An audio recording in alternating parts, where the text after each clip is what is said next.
Herkese merhabalar. Ben Sibel Yalçın. Mutfağıma hoş geldiniz. Bugün sizlerle bir kabak, bir havuç ve bir yumurtayla çok lezzetli sebzeli muffin kek hazırlayacağız.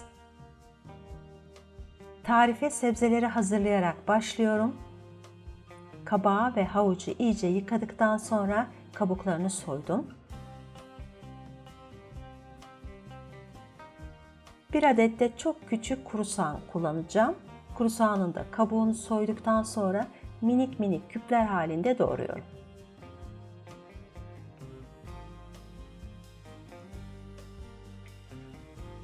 Havucu ve kabağı da soğandan biraz daha büyük olacak şekilde küçük küçük küpler halinde doğradım.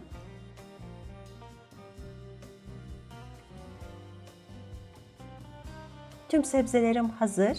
Şimdi pişirme işlemine başlıyorum. Tencerenin içerisine 1 yemek kaşığı tereyağı koyduktan sonra önce soğanı iyice yağın içerisinde ara ara karıştırarak pişireceğim.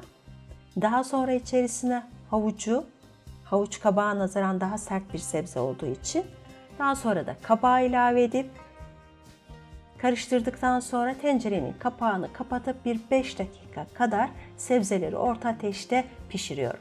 Sebzeler piştikten sonra kenara alıp iyice ılınmasını bekleyeceğim. Ben tuz ve karabiberi hamuruna koyacağım. Arzu ederseniz sebzenin içerisine de çok az tuz ve karabiber koyabilirsiniz.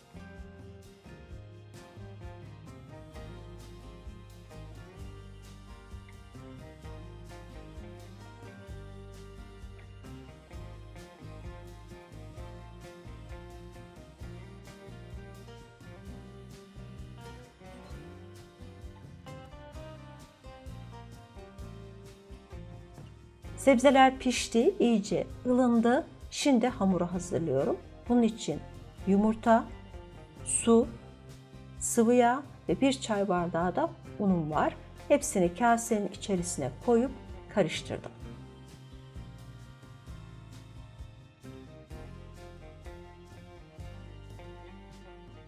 Hepsini kasenin içerisine koyup biraz karıştırdıktan sonra tuzu ve karabiber ilave ediyorum.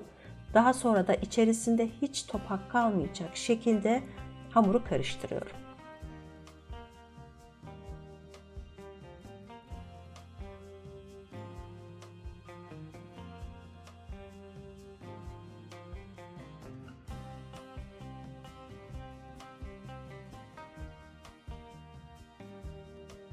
Taze soğanın yeşil bölümlerini ince ince kıydım. Yaklaşık 3-4 yemek kaşığı kadar. Bunu da hamurun içerisine ilave ettim. Şimdi en son olarak hazırladığım, iyice ılıttığım sebzeleri ekliyorum. Sebzeleri ezmeden 2 malzemeyi karıştırdım. Şimdi muffin kalıbımı yağlayacağım. İyice kenarlarını, altını, her tarafını sıvı yağ ile iyice yağlıyorum. Yumuşak bir kek olacak. O yüzden de kolayca içerisinden çıkarmak için de kalıbı güzelce yağlamak önemli. Yoksa çıkarırken kekiniz parçalanır.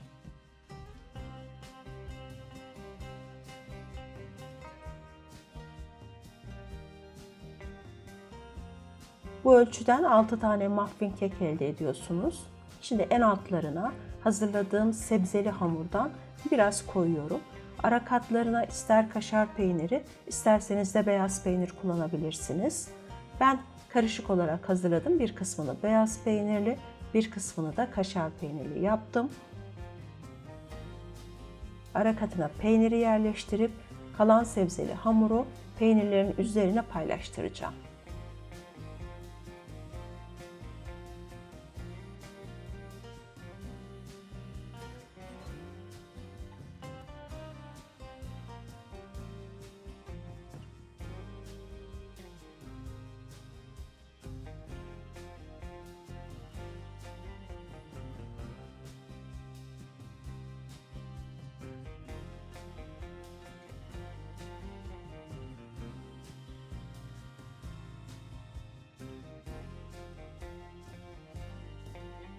Sebzeli kekler fırına girmeye hazır. Fırınımı 200 derecede önceden çok iyi bir şekilde ısıttım.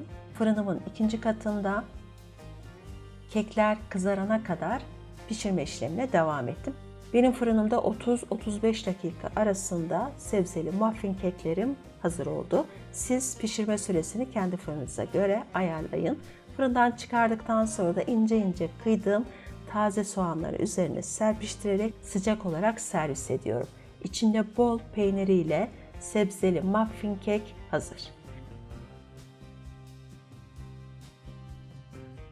Yapıp yiyen herkese afiyet olsun. Videomu beğendiyseniz beğen tuşuna basmayı, destek olmak için YouTube kanalıma abone olup yanındaki zili tıklamayı unutmayın.